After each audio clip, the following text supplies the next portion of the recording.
ಕೇಂದ್ರ ಹಣಕಾಸು ಸಚಿವೆ ನಿರ್ಮಲಾ ಸೀತಾರಾಮನ್ ಅವರು ಇಂದು ವಿಜಯನಗರ ಜಿಲ್ಲೆಯ ಹೊಸಪೇಟೆಯ ಜಿಲ್ಲಾಧಿಕಾರಿಗಳ ಕಚೇರಿ ಬಳಿ ನಿರ್ಮಾಣವಾಗಲಿರುವ ವಿಜಯನಗರ ಜಿಲ್ಲಾ ನೂತನ ಸಾಂಸ್ಕೃತಿಕ ಕೇಂದ್ರಕ್ಕೆ ಶಂಕುಸ್ಥಾಪನೆ ನೆರವೇರಿಸಿದರು. ಕಾರ್ಯಕ್ರಮದಲ್ಲಿ ಸಂಸದ ಇ ತುಕಾರಾಂ, ಶಾಸಕ ಎಚ್ಆರ್ ಗವಿಯಪ್ಪ, ಜಿಲ್ಲಾಧಿಕಾರಿ ಕವಿತಾ ಎಸ್ ಮನ್ನಿಕೇರಿ, ಜಿಲ್ಲಾ ಪೊಲೀಸ್ ವರಿಷ್ಠಾಧಿಕಾರಿ ಎಸ್ ಜಾಹ್ನವಿ ಸೇರಿದಂತೆ ಇತರ ಅಧಿಕಾರಿಗಳು ಪಾಲ್ಗೊಂಡಿದ್ದರು.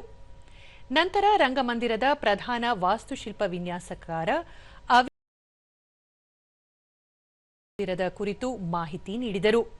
ಒಟ್ಟು 3 ಎಕರೆ ಜಾಗದಲ್ಲಿ ನಿರ್ಮಾಣಗೊಳ್ಳುತ್ತಿರುವ ಈ ರಂಗಮಂದಿರವು 500 ಆಸನಗಳ ವ್ಯವಸ್ಥೆ ಜೊತೆಗೆ ಬಾಲ್ಕನಿಯಲ್ಲಿ 120 ಆಸನಗಳ ವ್ಯವಸ್ಥೆಯನ್ನು ಹೊಂದಿದ್ದು, ಕಲಾ ಗ್ಯಾಲರಿ, ಪ್ರದರ್ಶನ ಸಭಾಂಗಣ, ಮಿನಿ ಥಿಯೇಟರ್ ಹಾಗೂ ಗ್ರಂಥಾಲಯಗಳನ್ನು ಒಳಗೊಂಡ ಸುಸಜ್ಜಿತ ರಂಗಮಂದಿರವಾಗಿ ನಿರ್ಮಾಣವಾಗಲಿದೆ. ಹಂಪಿಯ ಸುಪ್ರಸಿದ್ಧ ವಾಸ್ತುಶಿಲ್ಪಗಳಾದ ಕಲ್ಲಿನ ರಥ, ರಂಗಮಂಟಪ, ಗೋಪುರಗಳನ್ನು ಒಳಗೊಂಡ ವಿಜಯನಗರ ಜಿಲ್ಲಾ ಸಾಂಸ್ಕೃತಿಕ ಕೇಂದ್ರ ಸಂಸದರ ಅನುದಾನದಲ್ಲಿ ನಿರ್ಮಾಣಗೊಳ್ಳುತ್ತಿದೆ.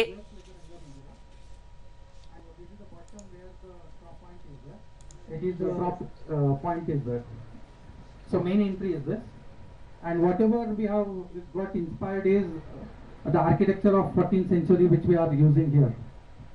Next slide. Next.